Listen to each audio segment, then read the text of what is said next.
రెండవ దినవృత్తాంతముల గ్రంథము 21వ అధ్యాయము. యెహోషాపాతు తన పితరులతో కూడా నిద్రించి తన పితరుల చెంతను దావీదుపురమందు పాతిపెట్టబడెను. అతని కుమారుడైన యెహోరాము అతనికి బదులుగా రాజాయెను. యెహోషాపాతు కుమారులైన అజర్యా, యెహీయేలు, జెకర్యా, అజర్యా, మిఖాయేలు, షపట్యా అనువారు ఇతనికి సహోదరులు. వీరందరును ఇశ్రాయేలు రాజైన యెహోషాపాతు కుమారులు.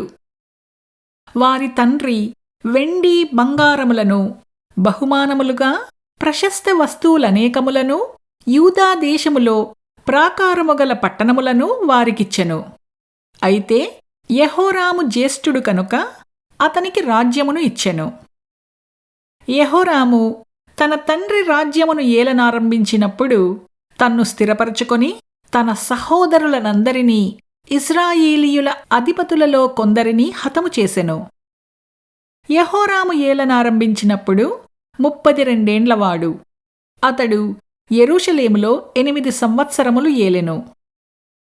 అతడు ఆహాబు కుమార్తెను పెండ్లి చేసుకుని అహాబు సంతతివారు నడిచిన ప్రకారముగా ఇశ్రాయేలు రాజుల మార్గమందు నడిచెను. అతడు యెహోవా దృష్టికి ప్రతికూలముగా ప్రవర్తించెను. అయినను యెహోవా తాను దావీదుతో చేసిన నిబంధన నిమిత్తమును అతనికిని అతని కుమారులకును నిత్యము దీపమిచ్చెదనని చేసిన వాగ్దానము నిమిత్తమును దావీదు సంతతిని నశింపజేయుటకు మనస్సు లేకయుండెను. అతని దినములలో ఎదోమీయులు తిరగబడి యూదావారి అధికారము త్రోసివేసి తమకు ఒక రాజును చేసుకొనగా యెహోరాము తన చేతి క్రిందనున్న అధికారులను వెంటబెట్టుకొని తన రథములన్నిటితో బయలుదేరి రాత్రివేళ లేచి తన్ను చుట్టుకునిన ఎదోమీయులను రథాధిపతులను హతము చేసెను. కాగా నేటి వరకునూ జరుగుచున్నట్టు ఎదోమీయులు యూదావారి చేతి క్రింద నుండక తిరుగబడిరి.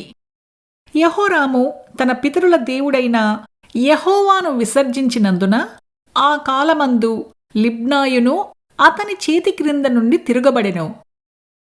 మరియు అతడు యూదా పర్వతములయందు బలిపీఠములను కట్టించి యెరూషలేము కాపురస్తులు దేవుని విసర్జించునట్లు చేసెను.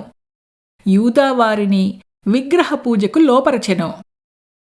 అంతటా ప్రవక్తయైన ఏలియా ఒక పత్రిక వ్రాసి అతని యొద్దకు పంపెను.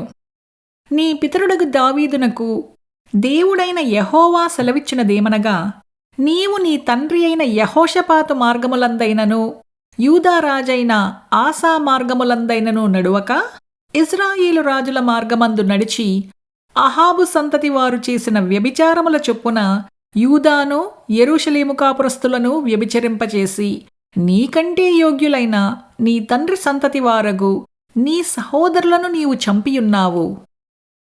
కాబట్టి గొప్ప తెగులు చేత యెహోవా నీ జనులను, నీ పిల్లలను, నీ భార్యలను, నీ వస్తువాహనములన్నిటినీ మొత్తును. నీవు ఉదరమున వ్యాధి కలిగి మిక్కిలి రోగివయ్యుందువు. దినక్రమేణా ఆ వ్యాధి చేత నీ పేగులు పడిపోవును.